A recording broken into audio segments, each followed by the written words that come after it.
Alright, so it's getting close to a year since I first got my VR headset, and I thought it'd be a pretty cool idea if I made a video talking about my 4 favourite VR games, and, in my opinion, the best VR games, which show everything I love about the genre, that being Boneworks, Walking Dead Saints and Sinners, The Underpresents, and Virtual Reality. Now there's probably going to be that one guy in the comments who's going to ask what's your favourite out of the 4. Now, I can't really choose, but whilst I will rank them at the end if I remember, if I have to give each of them an award, it would go like this. Virtual Reality is probably the most accessible as most people can enjoy it and understand it. It also has the best vibe and aesthetics, but I'll get to it when we talk about it. The Underpresents is probably the most unknown and unique out of the 4, and it's probably the most underrated game I've ever played out of every single game, not just VR games. The Walking Dead Saints and Sinners is probably the most immersive and in terms of how it tells its story and its gameplay. And lastly there's Boneworks, which just has the best gameplay overall, which is the song I'm playing is from Boneworks. Anyways, let's just get into it and dive into each of the games individually and explain why I like them so much. Starting off with Virtual Reality, which I've already made a video on, it is the most accessible, like I said, and if you were to show a friend who's completely clueless on VR games, I would show them this game first. The game revolves around you getting a job at a company called Activitude, which basically creates AIs and robots. Now these AIs go from looking like a stereotypical robot to looking like a piece of butter.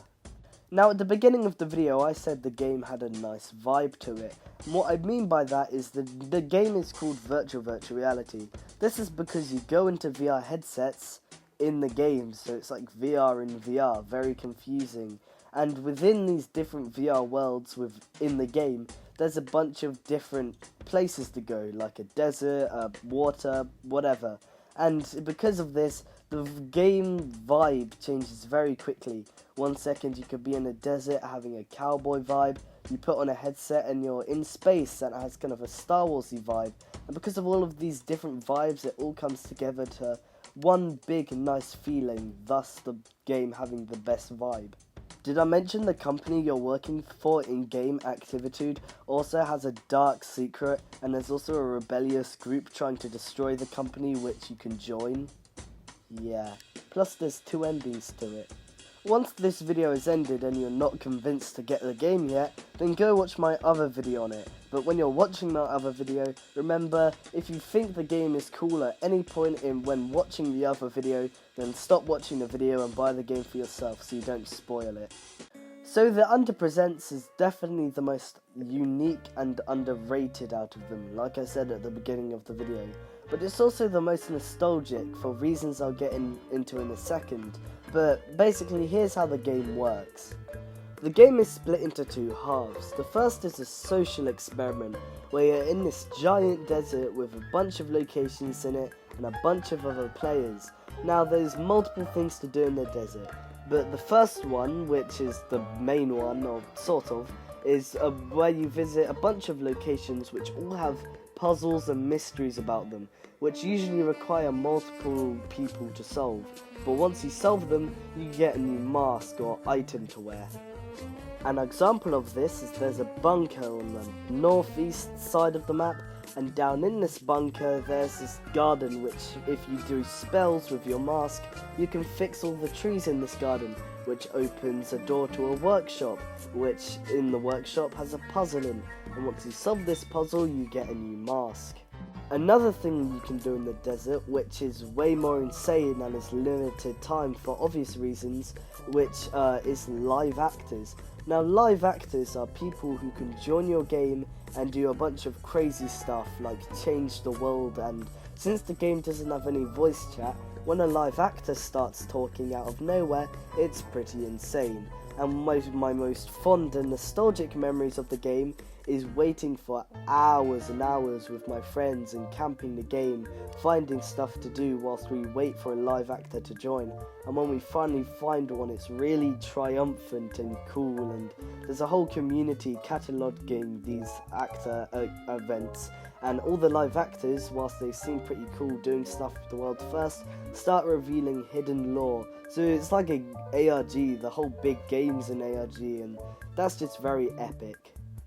Now the second half of the game, which I won't show because spoilers, is Time Boat. Now Time Boat is basically the story mode of the game, where there's a boat which has roughly 12 people I think on it, and these 12 people are all destined to die in unique ways, and your goal is to stop them from dying.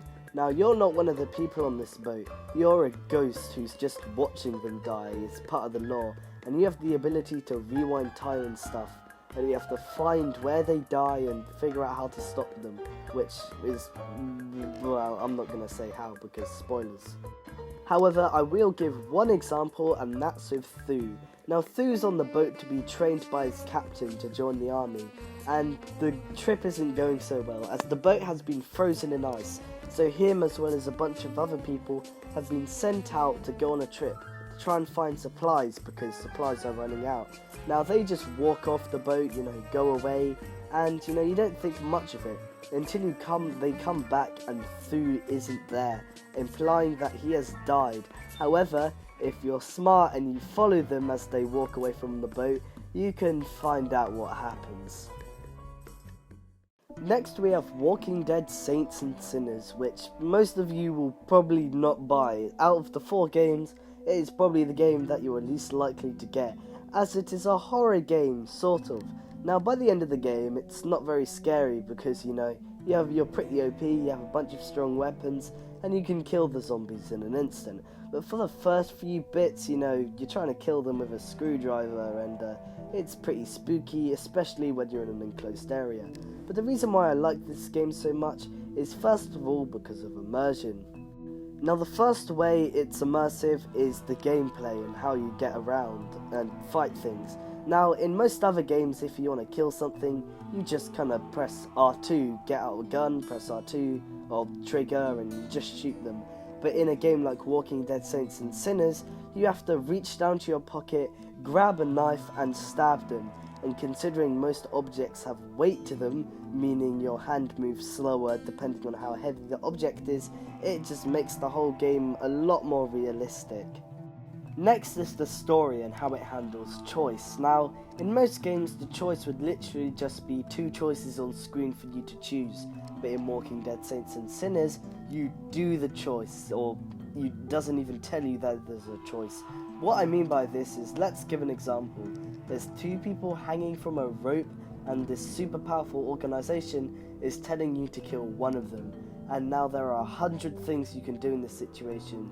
You can kill both of them. You can shoot the rope and let them both down. You can kill one and help rescue the other. You can shoot the organization that's telling you to do it. You can shoot yourself. You can shoot the organization and then save one of them. You get the point. There's infinite possibilities, and it all changes the story all to this ending, which is really sick, and I love it so much. And how you can kill even the most important of characters at any moment, it makes me feel so free in the game and immersive.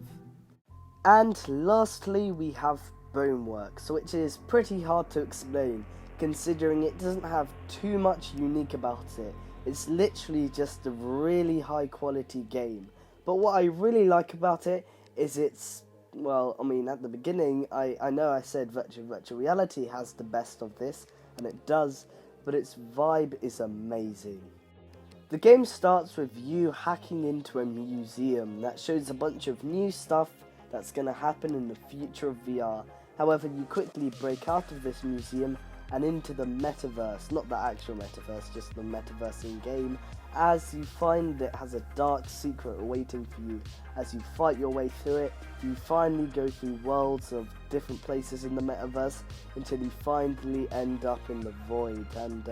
And of course that's not completely it, there's a bunch of stuff that happens in between your journey, but of course I'm not going to spoil that. But point is the journey. You start from a simple tutorial that's all fake to the literal void, and that's, like I said, just very epic, and it really has this feeling to it of journeys.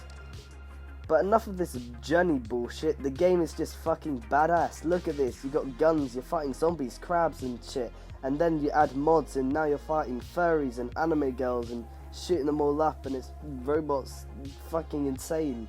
Sadly, it's a PC only. However, there is a Quest sequel that's coming soon, which is also going to be very epic. But point is, the game is just simply the funnest and has the best gameplay to it. So if I had to rank them, it would go number 4, Virtual Reality. The game slaps and is better than anything I've ever played before. However, it is only at number 4, literally because of how crazy the other ones are. Same goes for Walking Dead and Saints and Sinners, which is at number 3. The game's concepts and stuff in it is really cool, and I've never been so much invested in a game before. But Under Presents, which is at number 2, the concept is so unique and crazy, and all the nostalgia I have for it is just, it's just something I can't explain. You just gotta play it for yourself. And whilst Under Presents isn't for everyone, because some people like high action stuff, the game just has this other side to it, which I haven't spoiled yet. And finally at number 1, it has Boneworks, simply because it's just the funnest game ever. That's literally it. Anyways, that's the end of this video. Please subscribe. This is really long. Bye.